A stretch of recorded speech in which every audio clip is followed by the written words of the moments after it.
So welcome to the first Dark Fox Den. We really appreciate having you all here. This was a project that we were considering. Again, I mentioned a little bit in the pre-call here, just the importance of making training available to the people who are using it. Also, the idea of being able to, I think, really bring the community together to have some of these conversations. One of the things that Jeff and I have been talking about all the way throughout the training as we were building this course and setting these things up was just the importance of finding that balance mark between giving you some good content on something, but also leaning into the expertise of the crowd. The best kind of programs, I don't know if you feel this way, Jeff, but for me, the best kind of programs are the ones where people ask a ton of questions and they lead and get people thinking creatively and maybe out of the box. So yeah, absolutely. We have an incredible talent pool today, so we're all going to learn from each other. Mhm. And that's coming from the law enforcement guy. Brian's rubbing off on me already. That's yeah. The other day he yes and he's like, Brian, that's a really good idea. Let me just go ahead and say yes and. I'm like, wow. All right, cool. I have a running joke with magazines and clips that I try to work in. We'll see if I can get that in today's program as well. So as I mentioned, I'm coming to you from New Orleans. It's Christmas time here. City's lit up. Very cool. Good place. Got my little Santa Claus there kind of going on. Jeff is coming from somewhere else. He will introduce himself in a moment. I'll give you a little history on me, keep it super short. I began as a child family therapist, really enjoyed that work. I started to have kids of my own, and there was only so much Play-Doh I could live with in my life before I was like, I need to do something else. So I ended up moving into the college space, closing my practice in town and working more directly with college students. At that time, I knew there was a problem. We didn't have a lot of great tools or really things in the college space that could help around the threat assessment or violence risk assessment process. So that's got me interested in it. I was at New England College in Henniker, then I moved to Western Kentucky University. After that, I spent some time with the NCURM group and then spent some time with SCN. And now Jeff and I are consulting full time and talking about these issues in K through 12, workplace, college, and really blending. What I love about this program is it kind of speaks to what we do, is blending that mix between pre-attack behaviors, what we do beforehand, along with how we address those bigger issues as they hit in terms of like building security, what we can do. And we won't talk a lot today about the type of tactics that were at Uvalde, but really more the what could we do to be more effective to avoid something like that. So let me stop introducing myself and pass you to Jeff. Well, welcome everybody, and thank you for taking time out of your busy days to spend a little time with us. My name is Jeff Solomon. I'm the National Director of Safety with DPREP. So I'm originally from Sacramento, California. I retired from the police department out there about 3 years ago. I did 30 years total in law enforcement, 10 in K-12. I was a K-12 chief of police. I did a number of years with a local sheriff's department and finished up with the state university system where I ran the state's critical response unit. I served on the statewide behavioral intervention team. Been working with DPREP now for over 20 years. And one of the passions is connecting with Brian over 10 years ago and working with Brian through this. I think the magic here, folks, is really bringing mental health and law enforcement together, much like multidisciplinary teams in general. And it's been a great thing for us. So I hope you enjoyed today. What we put together here was, really this idea of FoxDen was creating something for us, again, as a group that could come together, talk about some of these threat issues. We built out a pretty in-depth calendar of events for about 12 months in the threat space. We also built one out called the Pathways program, looking at care and bit team development. So we'll share some links about those. The idea of providing training and offering some of these really content-based and discussion-based courses is the idea that we're always learning and trying to find some new trends, new analysis pieces, and then sharing, with each other as we go forward with this. So that's really kind of where we were with this program as we developed it. I did want to mention a website that Jeff introduced me to. I've certainly spent some time studying contagion effects and some of the problems related to talking about that. And it's always good, I think, for any type of threat or violence risk program to start with the idea of we're going to be talking about some pretty difficult things in terms of a campus attack. And we want to make sure that we're not highlighting or I love the phrase here. I think they had it here, the idea of sensationalizing really the attacker or the shooter. So that's something that we follow. We will not use the person's name today or strive not to. But as we look at the details, and some of them are upsetting, there's some hate speech on some of the pictures. So just as a heads up or a trigger warning, I want you to be aware that we're going to dive into this and really have to look at it from that perspective. So it can be some difficult work. Again, if you have some issues with that, just you can avert or let us know, and we can talk about that in future programs. No, I think it's important. What we know is that the contagion effect after one of these active shooter events or attacks is approximately 2 weeks. We know that others out there that are thinking about this are watching this. They're watching the reactions. They're feeding off those reactions of the individual's part. We know that one of the things that they focus in on is watching the pain and the suffering of these individuals. Also, the notoriety that the attackers get through the media. So anything that we can do to minimize this is extremely important. Yeah, it's that kind of blaze of glory piece that we understand as a risk factor too. I think when people are feeling like their life isn't worth living and they're struggling, the idea of trying to find some infamy in the loss that they have, and that's certainly something that we've looked at. I think the media has done better with it. Quite frankly, I think they've been really highlighting the people who were killed in attacks, less the attacker. But I think there's been a learning curve. There's always room to get better, but that's what I see in this field currently. So to this point, we'll jump right in. The first part of this program, I'm going to talk to you just for a little bit, shooting for about 5-10 minutes here on the idea of what we knew beforehand. And I'm going to show you one system that we have, a very straightforward system called Pathways that does essentially an analysis in the K through 12 space. We also have a college version. I'm going to say this throughout the program, big tent.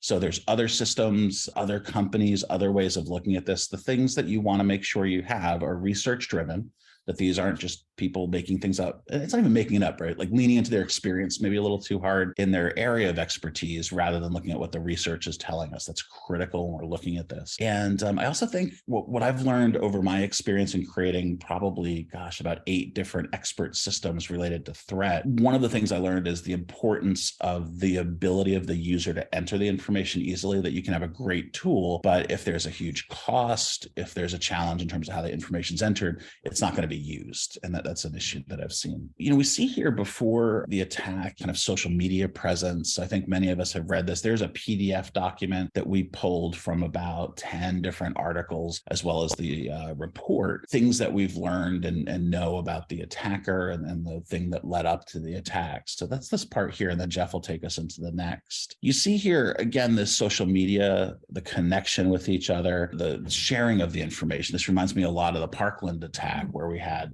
I'm going to be the next school shooter. I'm going to acquire this bulletproof vest to be able to be more successful in my attack.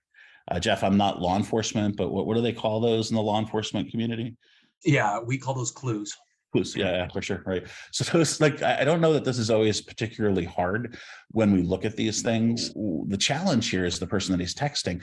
How do we make sure that we're advertising and marketing and making sure that they share that concern forward? And that's a lot of the bit and care team work that we do, thinking about not only what are we looking at and what's going on, but how does that information get to us and how does it flow through the system? Jeff has some great stuff at the end of the program related to some of those system failures and how to address them. So we have here what I would describe a bit as a catalyst event, that one of the things that occurred right before this bifurcated attack, it's the technical phrase, it occurred in 2 locations, at the home and then at the school. There's a number of attacks like that, the clock tower shooting in Texas being another example. As we look at these attacks where they occur in 2 locations, we can see often the event. I think San Bernardino is another excellent example of an attack where there was a catalyst event of the offering of a Christmas party to Muslims. Again, I want to say this really clearly and often.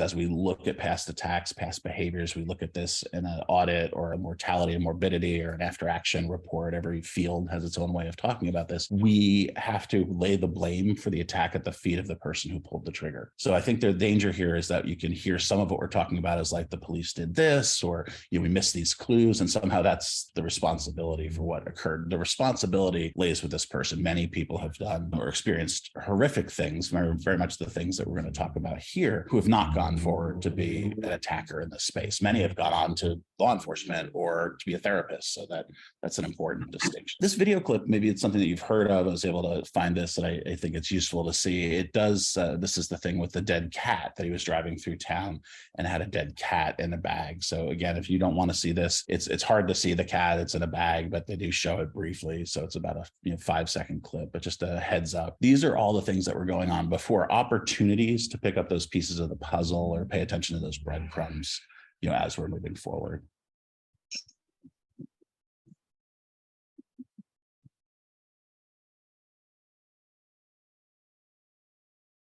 This, like many other of the risk factors, and you can read them in that PDF report. If anyone has trouble getting that, Bethany should be able to help you here on the call. It's on our website now, I believe, where we summarize across several different domains the things that we knew about the case, things like the teasing, the bullying, the driving around with the cat, the acquisition of weapons, his lack of proficiency in weapons. And I personally, as I get into this stuff, very much appreciate that sometimes there is data and trends that we want to pay attention to.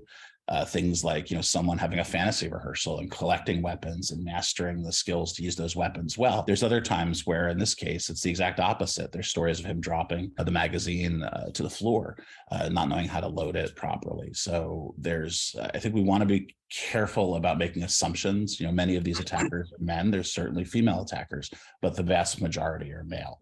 I even think about direct threats. 75% of the time, direct threats are never acted upon or repeated. That's an interesting statistic, but if you're the one being threatened, that's going to feel a little different for you. So our Pathways program here, and we're happy to do a demo or talk to you more about it. In fact, we might just I think what we'll do is give demos to anyone on the call today for a month or two, just to kind of see what it's like so you can test it out. This is our triage tool.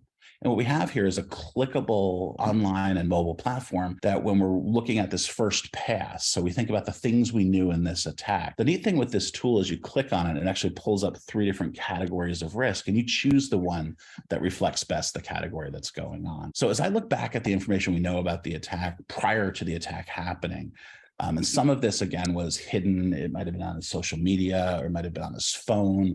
These were interviews with people afterwards. The challenge is, when did we know it? How did we know this? It's part of the UVA challenge, I think, right now. We heard about the past felony conviction and the concealed carry and the weapons. And although when did people know it and how much did they know all at once is going to be part of that case.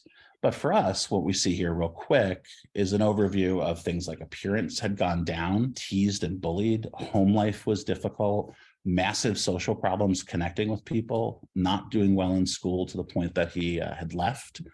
Very similar, again, I think, to some of the Parkland attack, a sense of depression, frequent mentions of suicide. I'm not going to see my, past my 18th birthday, struggles adjusting to change, and the making of threats, some of them transient that had very little likelihood of being carried out. These are often on video games, some of them impulsive when he was angry.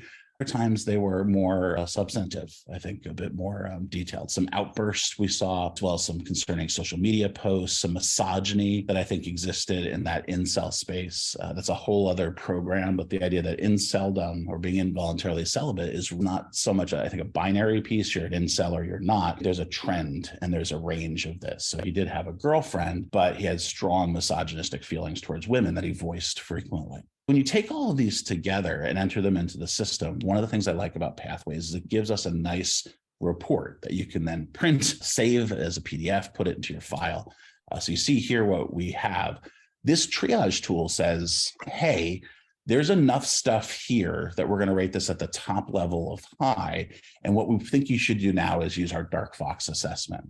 We'll talk about this a little later in the program, but we'll do the next free program. We'll look at this same case and we'll use Dark Fox, like that next level of assessment on that. And that'll be Nina and I in January. I'll share that date with you in a bit. So what we found, and this is the piece of the system that we've designed, where we'll actually mention all of the things that came up. And what we have along with this, I used our K through 12 version, was advice in terms of what you want to be doing moving forward, addressing things like appearance, looking at home life challenges, how do we address academic work life issues, issues of depression, suicide, self-injury. So one of the nice outputs of Pathways when you enter those concerns is this report. And these are the things I think were applicable in this case. So there's many of these, a lot of these things popped up.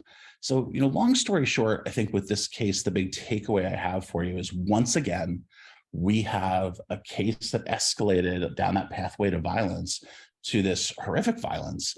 And we're in a space now where I think there's these after action kind of lessons about, we knew all of this, why didn't we act more directly with it? So this can be part of our conversation as we go forward, as we talk about this. But the importance here, I think, is understanding what we knew when we knew it, and how in the future we can collect these risk factors and be able to bring them forward. why I'm getting set up, could you just tell us the difference between a triage tool and a threat assessment tool, please? Yeah. So you ever go into your doctor's office, right? And you meet with the nurse, or upon coming into the office, they say, "Hey, can we ask you a couple questions?" And you're like, "Sure." You fill out a little form. They say, "Have you ever thought of killing yourself? Are you struggling with depression? Do you feel hopeless about what comes next?" And the way you answer those questions, any of those being yes, then they make a mark. And then when you go in to meet with the doctor, the nurse, the psych NP, the therapist, whoever you're meeting with, they would have a heads up. Your risk level based on this triage tool is higher, and that we need to bring more of a magnifying glass to those symptoms. A triage tool for like EMTs, or for any of us around like a heart attack. If I told you my left arm feels numb and it hurts when I move it, it's like there's an elephant sitting on my chest. You've all just triaged, "Oh my God, Brian should get to the hospital." So that's exactly what a triage tool is. And when I think about threat assessment in this space, it's so important, I think, to understand those differences, that we want to make sure that we're doing this first pass. And this isn't just threat, this would be mental health issues, all these other things, as well as the threat. And when we get to that stage, then we bring in another level. It's kind of like using like a specialist. If you end up getting referred from your general practitioner to a dermatologist, or someone who specializes in ears, nose, or throat. So just a little bit about triage there. Great question, Jeff. Brian, I'm going to hit you with one more. Please. Can we discuss a little bit about casting a wider net? Because I think one of the things that we constantly see is the fixation on really looking at threat only versus some of the other things that we see: grades dropping, physical appearance going down in a K-12 or higher education setting, or even a subject that the law enforcement maybe is dealing with over time. All of these factors that play into, let's broaden our look and get them into that triage tool. Could you just expand on that a little bit? The big part of it is that when you look at a bit or a care or a threat assessment team, part of what we're doing is asking the community to share with us these concerns. And like air traffic control, as that information comes in, we then, the tower makes a decision about the level of risk and then moves us to the next space. The tower doesn't particularly care that Brian, sitting in row 4F of the Southwest flight is allergic to peanuts. There's things that are just going to be a concern of a certain area. So we want to make sure when we're doing triage, we understand it's just that. It's more than threat. And it also, to your point, Jeff, like overlaps with other things we do. So in the K through 12 space, like PBIS, IEPs, in the college, we have retention software like MapWorks or Starfish. So one of the challenges we have with teams when we're talking about how they're triaging something is they might say, "Oh, we have this other tool for student retention," or, "Oh, we kind of do that already in our conduct space." And this is something different in that we meet regularly with these teams. And as we're triaging cases, we're moving them forward, basically making sure that the assessment matches the intervention, which is where all the lawsuits live, by the way. So when a school's looking at getting sued, for behavior related to not handling a case right, almost every single time it's because the assessment was here and our intervention was too high or too low. The other thing, and I'm kidding myself to 10 seconds on this, Jeff. The other thing is this helps mitigate our bias. So the other thing we want to be aware of is, as we're looking at different cases, that we don't at the front door miss something because we have a bias, maybe a Dunning-Kruger effect. We overestimate our ability in a space, or maybe we have like an in-out group bias, like, "Oh, I know that kid, he comes from St. Louis Obispo." How's that? I did all right with my California. So that they're okay. So we make these assumptions. Mary Ellen O'Toole called this book that she wrote on it "Dangerous Instincts." So the idea of sometimes our instincts aren't right, and we have to pay attention to that. So that was not 10 seconds, but I did my best. So thanks, Jeff. I'll turn back over to you. Perfect. So we're going to move into a little bit about what happened on the day of May 24th and get into some of the why these things happened in our view. I'll just give everybody a quick caution. Again, adult themes here. One of the things that Brian and I don't do is we don't show pictures of dead bodies, graphic content like people getting killed, that type of stuff. We know that that does nothing for the adult learning process. So we really want to make sure that what we're delivering is not that shock and awe, but actual information that'll help all of you in your everyday work. The two reports that are out on Robb Elementary that we're aware of right now are out of the ALERT group, which is Texas State University. Although it is a state university, is not a law enforcement agency with subpoena power and those type of things. This report came out very quickly after the event. It was a little concerning, I think, to both Brian and I when we looked at how fast, this is July, that this report came out. They didn't have quite the access that the second report that we looked at out of the Texas House of Representatives on July 17th, that was a little bit more comprehensive. And I think that is the better of the two, both of which are up on our website, or they will be up on our website if they're not.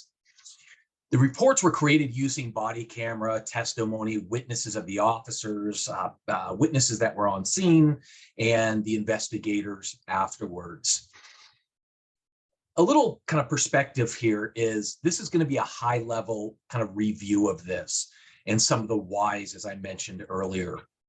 I'm focusing predominantly on the K-12 side of this, not the law enforcement side.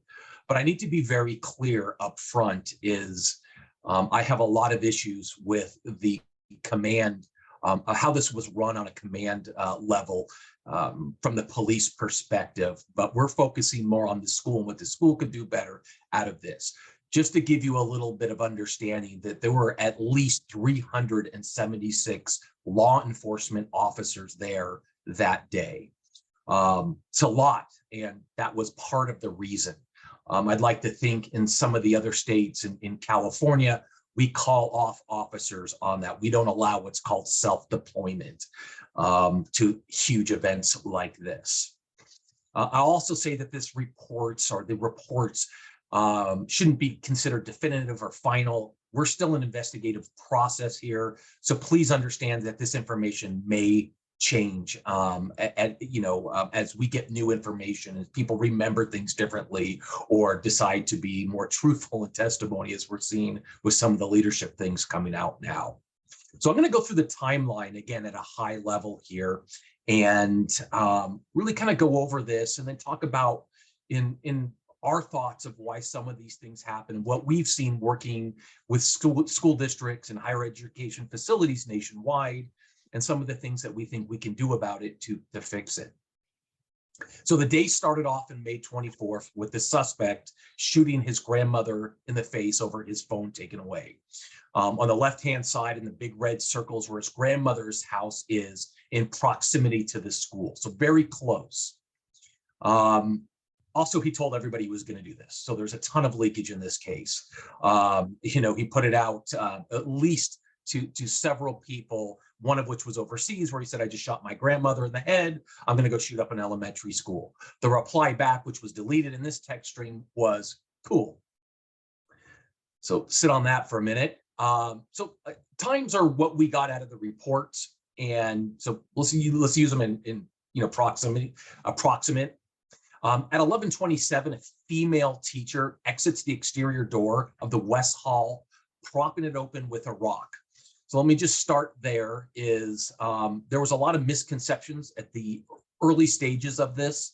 And when Brian and I were giving this briefing early on, literally this woman was blamed for this event happening.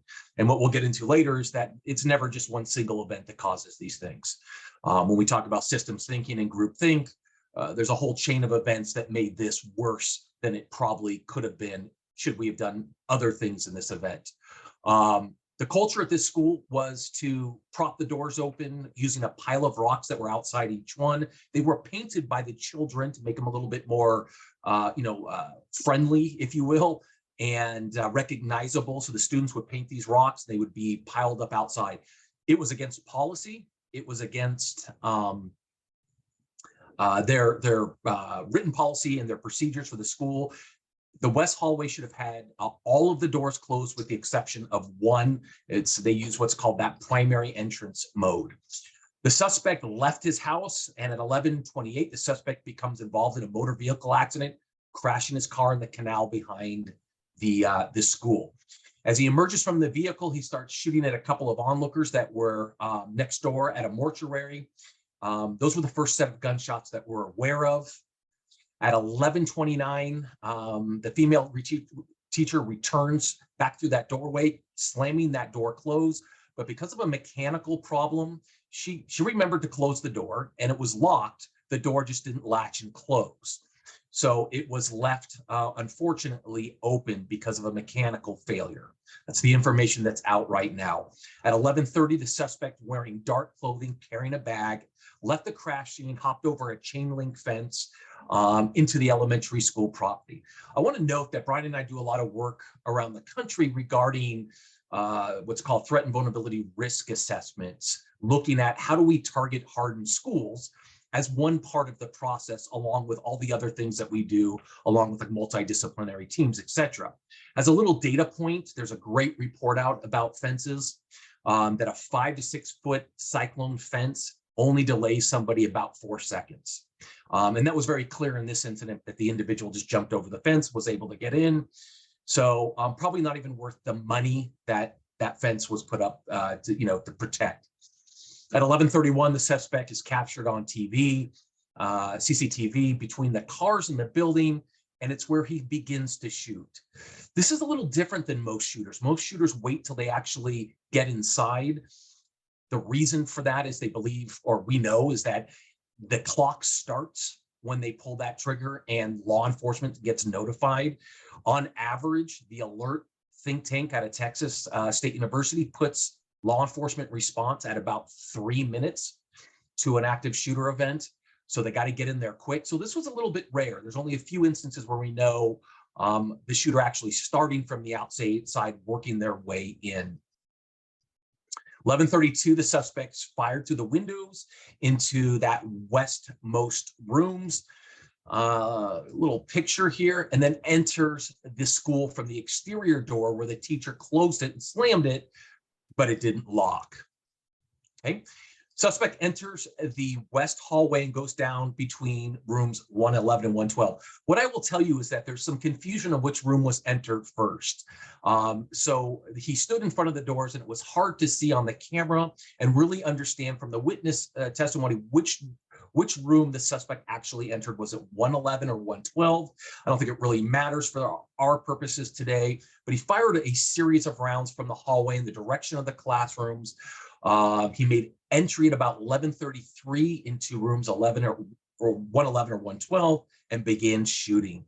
So from those first shots at 11:28 to when he made entry into that classroom, just a couple of minutes here, just to give you an idea of how fast these things happen. So it really drives home one of the primary things that we say for schools and universities, office complexes, that we start from the lockdown and that we don't go to scramble to go lock our doors. So I really want to highly emphasize how important that is, keeping our doors locked, which again was the policy of the Uvalde School District here. At 11:33, the shooter backed out of those rooms and fired rounds from the hallway into the classrooms. He went back in and continues to fire over 100 rounds by 11:36. These are all timestamped and heard through the CCTV. Very shortly after then, which is kind of in line with that 3-minute response, the Uvalde PD and the rest of the group enters through the west doors into the hallway. Again, I don't want to get into the tactics or why or the why nots, but that was the little bit of the timeline overview for you. Talking a little bit about some of the features of the school itself. This was the schematic of room 111 and 112. You can see, if you were standing here at the bottom of the doorway, how it would have been confusing to see which actual doorway the suspect entered first. There's also an interior passway door. Brian and I did a very large set of threat and vulnerability risk assessments for a middle school group out in California over the summer. Somewhere in the round of 12 of these schools we were doing, and almost every one of the school site had these pass-through doorways, some of which didn't have locks on them. So if you get into one classroom, you're able to move between the two and have multiple groups of people as targets.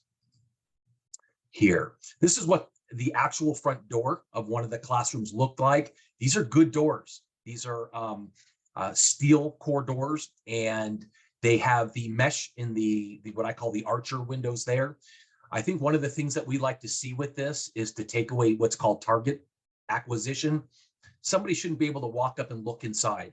There's been multiple incidences, including Sandy Hook and Parkland, where the shooter stood outside the door before they moved in and were able to acquire targets through this window and shoot from there into the classroom. So Brian and I also talk about things like having a safer corner. Every classroom, every office should have a, for lack of a better term, more safe location inside your classroom to move to, designated by some type of marker, like a blue star or your official mascot for that particular school. Here's some pictures of the windows outside as the gunman came in and made his way around to that West Hall door. He was firing in. Again, something that is rare. So I just want to kind of scratch the surface on the why with this. We want to get away from the blame game and with this, because there's a lot to go around here. But what I can tell you from this, much like the aviation industry, law enforcement, and hospitals, these high stake type of industries, and I'm throwing education into this group, that the research really shows that errors don't occur as a result of one big mistake. The teacher left the door open. That's not what happened with this. Okay. Instead, what we see is small mistakes here and small mistakes there. All right. These could have been mitigated if any one of these things would have been different throughout this process. I don't think we would have been able to stop this individual, but we would have been able to slow him down drastically if we would have had a different perimeter fence, if we would have had a process for follow-up on the work orders that were put into the principal. In fact, there was no work order that was put in. It was verbally told instead of following the policy on this. So there's a lot of things that could have been done differently. These mistakes add up to these catastrophic results. Some of Dorner's work back in the mid-90s. There's a great book out there called The Logic of Failure, Black Box Thinking by Matthew Said, that we really lean on for a lot of this amongst a lot of other research and data points. So a lot of the failure here is around campus culture, the training and policy, technology and leadership. So I'm going to finish up by just kind of going through a couple of these thoughts, is that the communication was an issue on campus. It was widely known that both internet and cell phone didn't work on a lot of critical areas like the playground, parking lot, certain areas in the building, and it was left that way. It was left with, it was known, but it wasn't going to get fixed for a variety of reasons.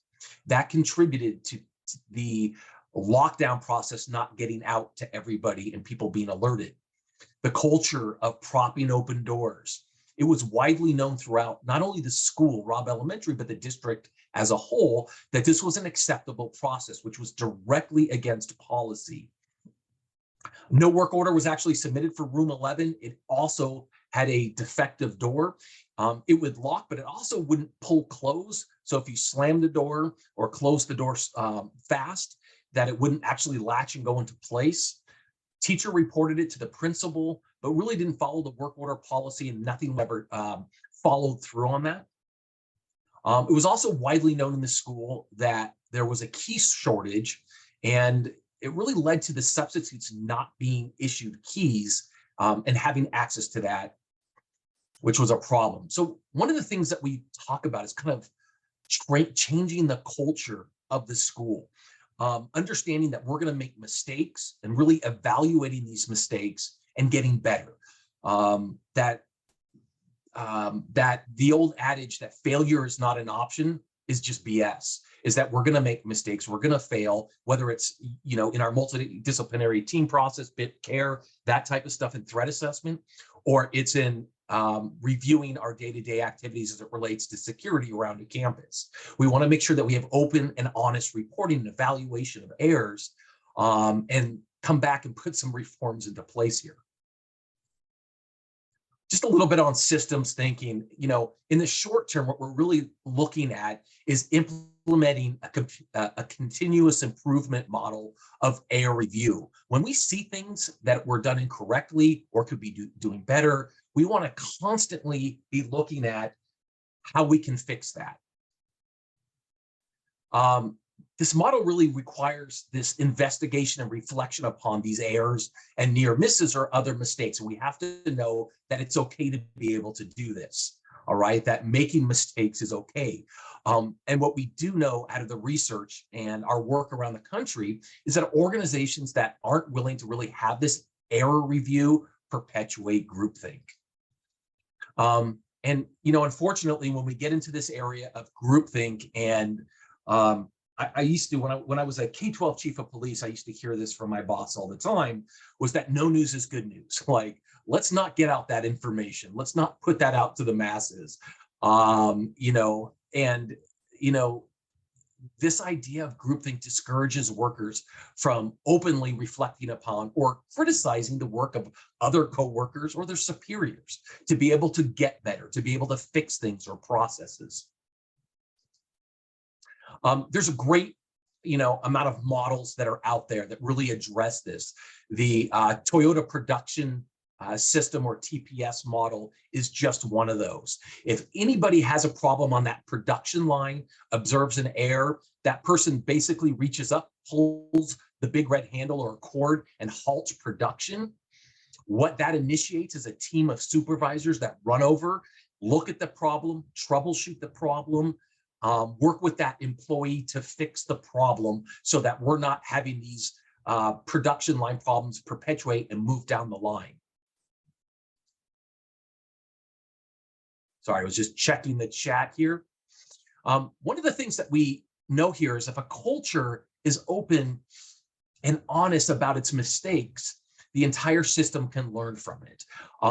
We all learn from reviewing these after action reports. We need to be doing that with the small things as well as the large near misses, mistakes, errors that we have on a campus, and really change that culture that is so much on not making a mistake or not disclosing mistakes. And we've learned a lot from the aviation industry and the hospital industry on coming clean on these things and getting better at them so we don't have these mistakes in the future. Brian, with that, I think I kept it pretty close to my time limit. Yes, you are great. That's good. Yeah, let's drop out of screen share here and we can check in with the group. Let me do this first because I do want to respect folks' time on this. So we'll have, I'll share this first with you and then we'll kind of move forward with that. So one of the things that's important for Jeff and I, especially, is this coming up okay? Are you able to see the feedback? Perfect. One of the things that's useful for us is to make sure that we hear back from you about how this first program went, if it was useful or not. I'll just be completely candid with you. One of the things that we were talking about was the difference between sort of a content delivery versus a more open discussion. I think for each program that we do, that'll shift a little bit. And I think for today, what I would suggest is we're going to hang around for the next 15 minutes. I hope we can have a discussion. That would be terrific. We'll actually shut the recording off and be able to talk if you are able to stay. If you can't, understandable. I think for the next time we do the program, depending on the level of content we want to share, we'll kind of adjust that going forward. So, and we'll also take into account feedback. So we want to hear you on that particular issue. The next one we're going to take the same case at Uvalde, and I want to, you saw sort of how the triage tool would handle it. Let's say that it went to the Dark Fox tool or another threat assessment tool. And then we can look at that in a little more detail and talk about what I would suggest is a really nice model, a 6-stage model to go through when you're doing a threat case, from organizing the thematic data to developing a risk factor or protective factor list, and then coming up with a strategy of violence and potential. So we'll go through all of that next time with Nina and I. The other ones that we're doing, we have one on suicide that's coming up that's very useful. This is part of that Bit Care series. And we also have some great conferences coming up as well. We have one that we're doing with Belmont University in Nashville. Well, it says K through 12, bring in sort of violence risk assessment into the K through 12 space. That'll be a great application of this. And we're just announcing now a conference in sunny Florida in February that we'll be offering. And Jeff and I are going to follow this model of us doing the morning on threat assessment, like what do we look for prior to the attack? And then the afternoon, spend some time really getting into how we can think about, active assailant response, target hardening, and how we kind of bring these both together to be effective. So that's what we have today. I'm going to shut off the recording. And what I'd love to do is just kind of open it up for folks. If you have questions or chat,